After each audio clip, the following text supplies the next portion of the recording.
সারাদিন শুয়া বইসা খাইতে খাইতে শরীরের মধ্যে জং ধরে যেতেছে, তাই শাশুড়ি আম্মাকে রান্নার কাজে সাহায্য করতে চলে আসলাম। সো হ্যালো এভরিওয়ান, আসসালামু আলাইকুম, welcome to my another new blog. যেহেতু আজকে গরুর মাংস আর খিচুড়ি রান্না করা হবে, সেহেতু গরুর মাংসের জন্য এখানে আমি পেঁয়াজ কাটছিলাম। আর এই যে মাংসগুলো দেখতে পাচ্ছ, এগুলোকে এখন ছোট ছোট করে পিস করেও কিন্তু কেটে ফেলেছি। দেন আমি এগুলোকে খুব ভালো করে ওয়াশ করে নিলাম। দেন এইদিকে আমার শাশুড়ি আম্মা খিচুড়ির জন্য চাল ডাল একসাথে করছিল, আর এই ফাঁকে আমি আলুও কেটে নিচ্ছিলাম।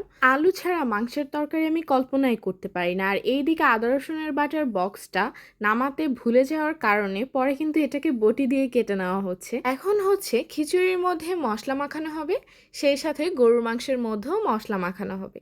আর হাতে মাখানো মশলায় গরুর মাংস কিন্তু সত্যিই অনেক মজার হয়। তোমরা কে কে হাতে মাখানো গরুর মাংস পছন্দ করো অবশ্যই কিন্তু আমাকে কমেন্ট করে জানাবে। আর যে কোনো কাজ না একটু সহজ করে নিলেই সহজ হয়ে যায়। এখানে কিন্তু দুইটা আইটেম রান্নার প্রিপারেশন একসাথে চলছে। আর মায়েরা কিন্তু কেন জানি এসব কাজে একটু বেশিই দক্ষ হয়। তাদের হাতের কাজের সাথে অন্য কারো হাতের কাজের কিন্তু একদমই তুলনা হয় না। আর আজকে মূলত খিচুড়ি রান্নার কথা কিন্তু আমিই বলেছি, কারণ আমি খিচুড়ি অনেক বেশি পছন্দ করি। আর এমনিতেও আমার শ্বশুরবাড়িতে প্রচুর পরিমাণে খিচুড়ি খাওয়া হয়, কারণ আমার শ্বশুরবাড়ির সবাই অনেক বেশি খিচুড়ি আর বউয়া পছন্দ করে। আর আমার শাশুড়ি আম্মা তো মাশাল্লাহ অনেক ভালো খিচুড়ি রান্না করে। আর আমি দেখেছি এমনিতেও আগের মানুষেরা না খিচুড়ি বউয়া এসব অনেক বেশি সুন্দর করে রান্না করে। আমার আম্মুও কিন্তু অনেক বেশি মজা করে খিচুড়ি আর বউয়া রান্না করে। সুন আমি তোমাদের সাথে আমার আম্মুর হাতেরও কিন্তু কিছু রেসিপি শেয়ার করব। আর এইদিকে কথা বলতে বলতে কিন্তু রান্নার প্রিপারেশন নেওয়াও শেষ।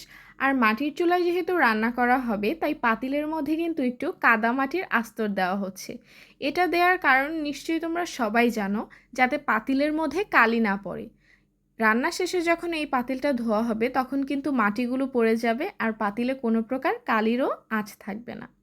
মাটির চুলায় রান্না করতে গেলে সবচাইতে বিরক্তিকর বিষয় চুলায় আগুন ধরানো, মানে আমাদের বিক্রমপুরিয়াদের ভাষায় জাল ধরানো। আমি তোমার শাশুড়ি আম্মাকে বলছিলাম, আপনারা এই লাস্ট জেনারেশন যারা কিনা মাটির চুলায় রান্না করে ছেলের বউদের খাওয়াচ্ছেন, আমাদের পক্ষে তো ভাই এটা জীবনেও সম্ভব না। গ্যাসে রান্না করতেই মানে আমাদের ঘাম টাম ঝরে একদম শেষ হয়ে যায়, চুলায় রান্না তো ইম্পসিবল। তো কথা বলতে বলতে কিন্তু রান্নাও কমপ্লিট হয়ে যাচ্ছে। মানে খিচুড়ির রঙটা জাস্ট দেখো, আর ঘনত্বটা জাস্ট দেখো। আর এত বেশি মজা হয়েছিল, মানে একদমই আমার মনের মতো হয়েছিল। আমার যেরকমটা খেতে ইচ্ছে করছিল সেরকমটাই হয়েছিল। তো অনেক বেশি ইয়াম্মি হয়েছে। তো আজকের ব্লগটা কেমন লাগলো অবশ্যই কিন্তু তোমরা আমাকে কমেন্ট করে জানাবে। তো আজকের মতো টাটা।